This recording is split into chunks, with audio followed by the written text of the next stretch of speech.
You're listening to a Rev FM production podcast. Welcome to Pastors Live, the show that discusses things of the Bible and current events for people who love to laugh. And now, the hosts who answer questions with more questions. It's Pastors Dave, Ty, Shane, and the other guy. Tuesday. Hey, everybody. Like Dave said, it's Tuesday, it is Pastors Live. It's Tuesday, December 17th, and we want to invite you to come out and join us for the Lion. Join us for the Lamb. I was like, the Lion. C.S. Lewis is coming? Yeah, What? sorry. Every time I look at it, I mess it up because I'm thinking C.S. Lewis. The Lamb, the Lion, and the King. It's our candlelight Christmas Eve services, December 24th. Our first service is at 3. Then we have one at 5 and one at 7. And then we also have our 4th annual Resolve Men's Conference is Saturday, April 24th. You want to... get going because, seating is limited. So it's time to get that rolling. So, and you can go to the website at resolvemen.com, right? Yes, one word.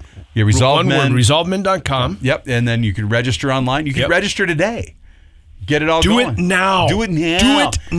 Do it now. There is an opportunity at registration because it is free admission, but our heart, is to try to keep that going. And so when you register, you can click. It'll be an opportunity for you to click and make a pay it forward offering, and include that. But listen, we just want you to come. Yeah, it's free. And so you're a guy, you got a couple of boys, and you're a couple teenage boys you're wanting to bring, and you're thinking, ooh, man, well, this is a free admission conference. We've got some great speakers, great activities, great food trucks, great worship. Communion. It's just going to be and we're doing a rifle raffle. Well, actually, we're looking at a couple different things this year. We are going to do a rifle raffle, but we also might have a matching set. We might do a pistol and rifle together. Cool. We're not sure about that one yet. We're still looking into it, but we're probably going to have a couple other things that we're probably going to have a first, second, and third place this year, and so we're working on that. And so it's going to be a great time, and we really encourage you guys to get registered because we like to know how many people are coming, so we know how to get things rolling. I was praying yesterday in my office for 800 guys, and I just was convicted by that. And I thought, Lord, I'd love to see 1,000 guys. I really would love to see 1,000 guys, but 800 minimum this year. So I think it's going to be the best one yet. We've got 3 grand speakers. These guys are on fire for the Lord Jesus Christ, and it's going to be awesome. Yeah, we got Ed Taylor, Luke Frechette, and we've got Rob Verdine. Yep. And so really good, and looking forward to that. I get to participate this year and get to hang out with the worship community and do worship, and then of course we'll have communion together at the end. So we're really looking forward to that. But today is National Maple Syrup Day today. But that's in Canada. I want to point that out. That's not here. That's in Canada. Well, I think Will Ferrell is Canadian, isn't he? I don't know. I think he is. So all right. So Elf is like. So Dave, I don't know if you saw. I in our group chat for the pastors, I put a picture on there and said Merry Christmas, and nobody responded to it. So I was disappointed. That was a text? It was a text. Our pastoral group text. I sent a picture and said Merry Christmas, and I put if you know on there, and so I didn't hear. I haven't heard from anybody. Yes. So I'm just saying. There you go. Yeah. So I'm just saying. It's not Christmas until Hans falls off the Nakatomi Plaza. So I'm just saying. I just want to make sure that we got that going on. But but Elf is one of those. There you go. I responded. Thank you. Is one of those things that happen every year. You got to watch Elf, and I was in an interview with the producer of Elf, and a lot of people said, "Are we doing a second one?" And he finally just said, "That's never going to happen." He said, "No, we'll never do that." Yeah, sequels to a movie like that are almost always a disaster. Yeah, 100%. It was just such a great thing. But when we talk about maple syrup, Will Ferrell, that comes to mind immediately. Every time comes to mind. Maple syrup over a big plate of pasta. By the way, Nothing have you says guys ever? Christmas. Okay, by the way, listeners, Pastors Live at the Rev.fm. Oh, yes. Pastors Live at the Rev.fm. Have you ever taken your noodle rings and for put pity's syrup, on your noodle rings? Anybody ever done that? Look, If I you guys- acquiesced. I got you guys your noodle rings. Just let it go. Let the silly thing die in peace, will you? No, Dave, have you ever put maple syrup on noodles? Have you ever done that? That's a big fat no for me. Okay. So, Steve? Have you No. ever- no? Not at all? Were you ever Not tempted? that probably when I was a kid. Okay. So I was Yeah. tempted. tempted? Okay. But never done it? Never done See now I Might have feel to like try it now. I know what I'm getting everybody for Christmas. Bottle Yeah. of maple syrup. Maple syrup and noodle rings. To go with your SpaghettiOs? Yeah, to go with your I might try that SpaghettiOs. with these. No. SpaghettiOs. You don't want to do it with these. This No? is bad. That would be bad. Well, yeah, I'll have to no, try no, just Like they're just- good? Like, how are you going to make a bad thing worse? I Okay, don't know, look, bro. SpaghettiOs were a staple for me when I was a kid after school. That's how I learned to open a can. Wow. You know, it's like making my SpaghettiOs. Well, now they have the pool Well, cans. yeah, so- as I say, when we were kids, there was no pull can, Right. right? Yeah, you had to have the can opener and twist and there was that no bad electric boy. one. It was just a hand one. And if mom accidentally got a can that had a little crease in it or a little dent, oh man, you'd be there forever Yep. trying to get that can open. That's when you get the wrench and the screwdriver and try to peel it apart. Well, and my man. obviously my dad's a Marine, so I had to learn to open cans in my house with the little That's hand right. can opener, and I can't remember what it's called right now. So if you're a listener, you know what I'm talking about. It's a little thing that flips over, and those then little tiny ones little that they tiny had ones. in their pack. Yeah, I can't remember what they're called. There's actually a name for it, and I can't remember what it is. But hey, it's Pastors Live at the Rev.fm. We'd love to hear from you. Have you ever put maple syrup on noodles? Have you ever done that? Have you ever tried it? I'm curious to see what you think. But today is also a National Device Appreciation Day, which I reject because I do not appreciate the devices that distract us. I understand it's, computers and cell phones and things like that's part of life. But I remember when I got my first cell phone, I still regret it to this day. It's been a distraction ever since. So Well, it is. it's a tool, but it's a distraction. I mean, you guys has anybody else had this conversation where somebody on staff or somebody in the church will say, hey, I asked you to send me that thing, or I thought you were going to send me something. And you're like, I did. And then the question becomes this: was it an email, a text, or a message, a PM or whatever they call it? You on DM, Messenger. direct you know message, what I mean? And so you're like, oh yeah, I don't, And all of a sudden you're going through all these different, was it an email? Was it a text? Did I private message them? And so they've actually, rather than simplifying life, I think it's actually muddied the waters quite a bit. I think so. I think now in our world today, the devices have become more of a distraction. I mean, yes, there's tools and they're great, but because there's an app for that. There's an app for everything, right? Apparently, except for Pastors Live. Except for Pastors Live, Yeah, right? Which who is was actually that? Somebody wrote in about somebody. that. One of our comments was, why is there not an app? There's an app for everything. Why is there not an app for Pastors Live? And Hanson Scott in Yukon asked that. Yeah. So it's like Gary. Why don't we have one? Yeah, Gary. We're throwing you under the bus, Gary. Bring it. Oh, Gary. Okay, yeah. It's Gary's fault, Hanson. Yeah, it's Gary's fault. Yeah, we're gonna blame Gary. I think that would be a ton of fun if we did. We're just the talent. Yeah, we're just Whatever that means. I love when people say that. Well, you guys are the talent. What? Yeah, don't. Have you listened to Pastors Live? No. We're just a bunch of people trying to survive 20 minutes on We're the radio. just trying to knock out 20 minutes, man. Yeah, trying to knock out 20 minutes. But I think that you do have a love-hate relationship. But Dave, I think you're right.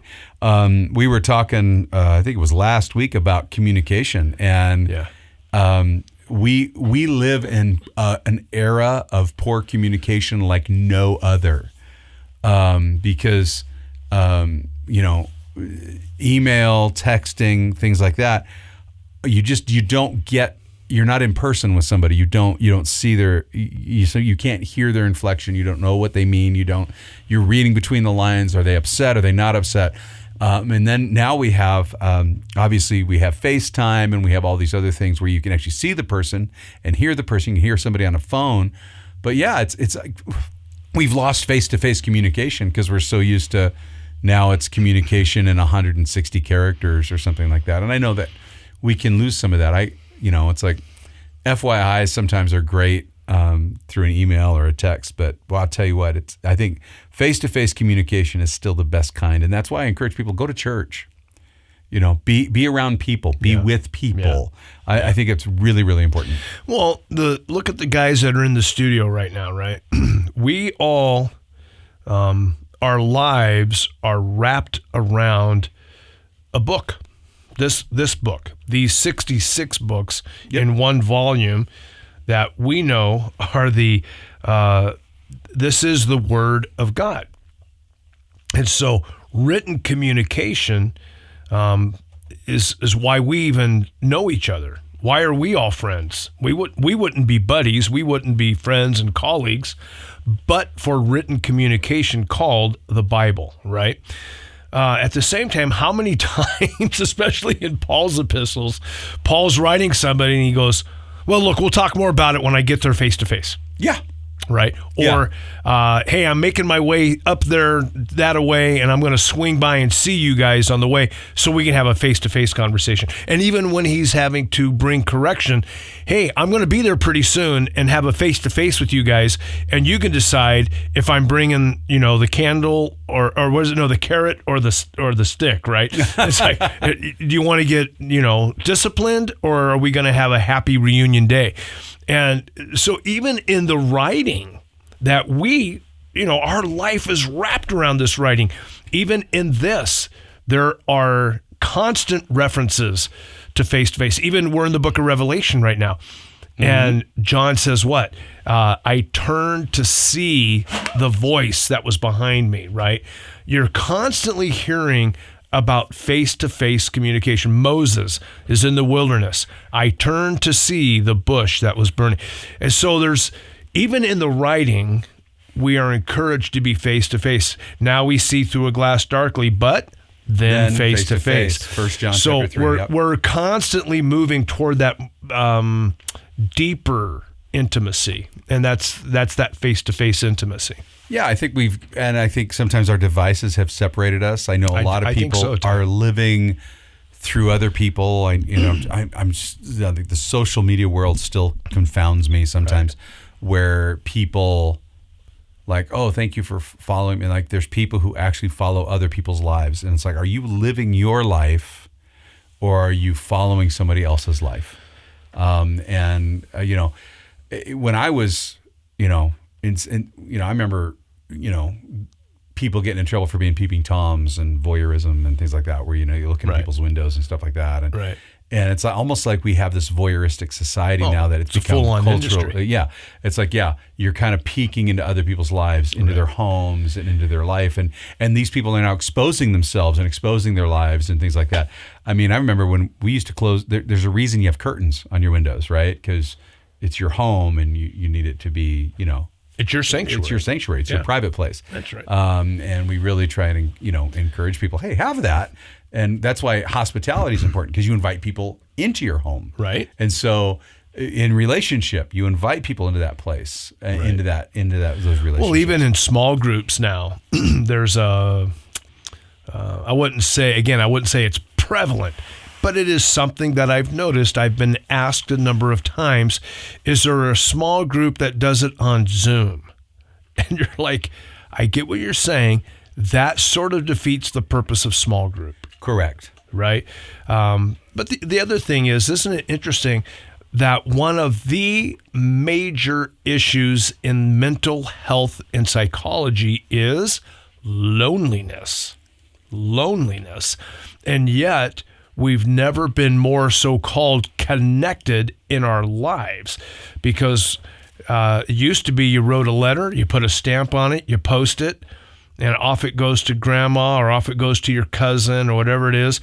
They get it a few days later, maybe a day or two later, they respond, put a stamp on it and post it, right? Now everything's instantaneous, man, right? Well, yeah. And I'm going to text you and you got it right now, or we're going to FaceTime, we're talking right now. Well, and that's the other problem too, is because now there's no separation for people. Because now it's like, oh, I need it now. I need to ask them now. I need to get a response right now. If I don't get a response right now, I'm upset. They're ghosting me. They're ghosting me, right?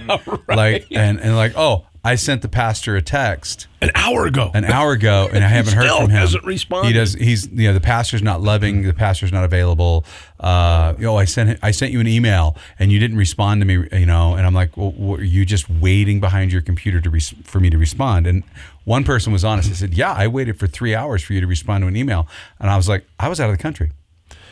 But even if you're not, even if you're not, I had a friend that was upset with me recently because they had sent me something and I hadn't responded.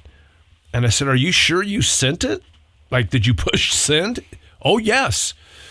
Well, I went through and my goodness, I found it and it was like number 30 or 32 on this whole. I'm like, you have no concept of how many emails we get every single day. Right. And that's the emails. That's not the text messages. That's not the cute memes or, hey, you have to watch this prophecy video from my favorite prophecy guy, and they send it to us and you're like, no offense, but you understand that if I watched every video,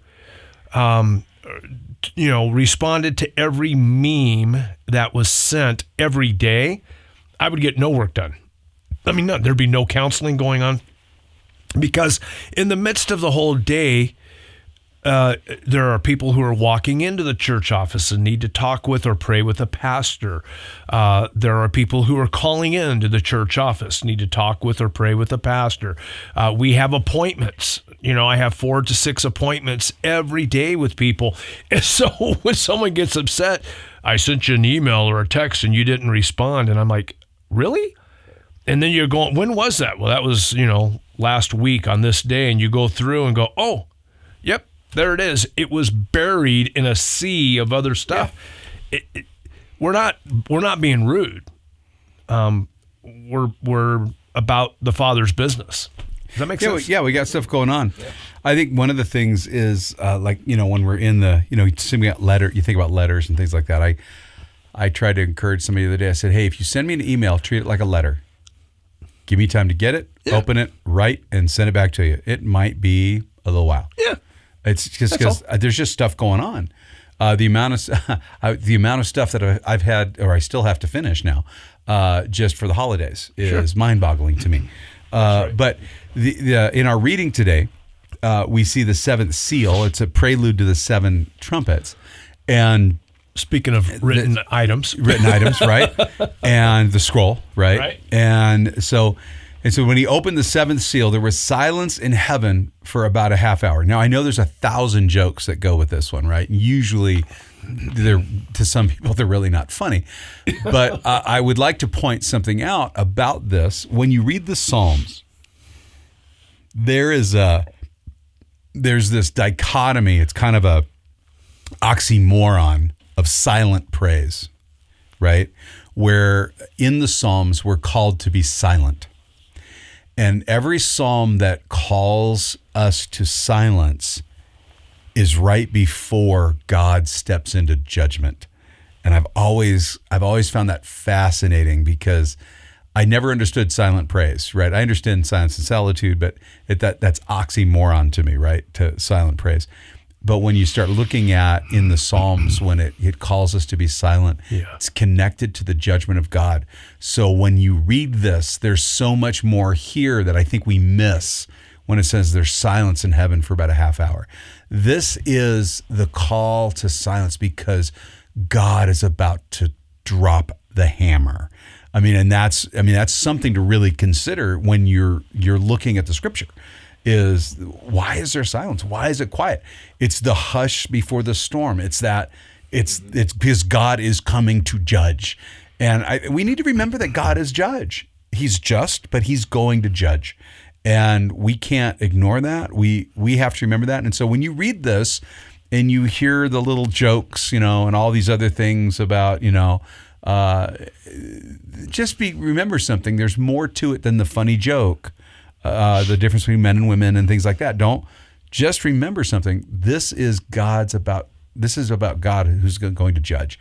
And I think that you can tie that back to the Psalms. And so I would encourage Bible students, go ahead and look at the Psalms that call for silence and, be quiet and be still and what that looks like. And of course, now I'm hitting the microphone. So sorry, Gary, about that. It's my bad. Because I talk with my hands. I'm like an Italian radio guy. But guys, listen, you're loved, your family. We appreciate you. It's a great Tuesday. You know what? Have some maple syrup on your spaghetti. Try it out. Hey, it's Tuesday, which means Amazing Glaze is open today. It is? Oh, that's right. First day of the week. Tuesday through Saturday. Yeah. And like Danica May, who fell in love with the eggnog donut, go on over to Amazing Glaze. Tell them you heard about it right here on Pastor's Life. Yeah, and she didn't like eggnog, but she liked that. Right? So there you go. It's a great Tuesday. It's a great day to go visit our friends Dean and Katie. And Lily is over there now. Lily Verhoeven works there. Oh, yeah. Well, I was over there the other day. It was interesting. I was over there the other day, and they had a cinnamon twist that was covered in peppermint. Did you see that? I saw it. I didn't eat it. I was like, he took one to Jeff Roper. Did you see that? No. Our buddy Jeff over here at Channel 8. Yeah, they took one to him. It was hilarious. Oh, okay. No, I didn't see that. So go check it out, folks. Yeah, go check it out. Hey, listen, you're loved, your family. God bless you, and we'll talk to you tomorrow. You've reached the end of another episode of Pastors Live, a Rev FM production podcast. Thank you for listening. Submit your questions and comments by email to pastorslive@therev.fm. If you enjoyed this episode and you'd like to help support the podcast, please share it with others, post about it on social media, or leave a rating and review from your favorite podcast listening platform. Subscribe to our podcast on Spotify, Google Podcasts, Apple Podcasts, or Amazon so you don't miss the next episode drop.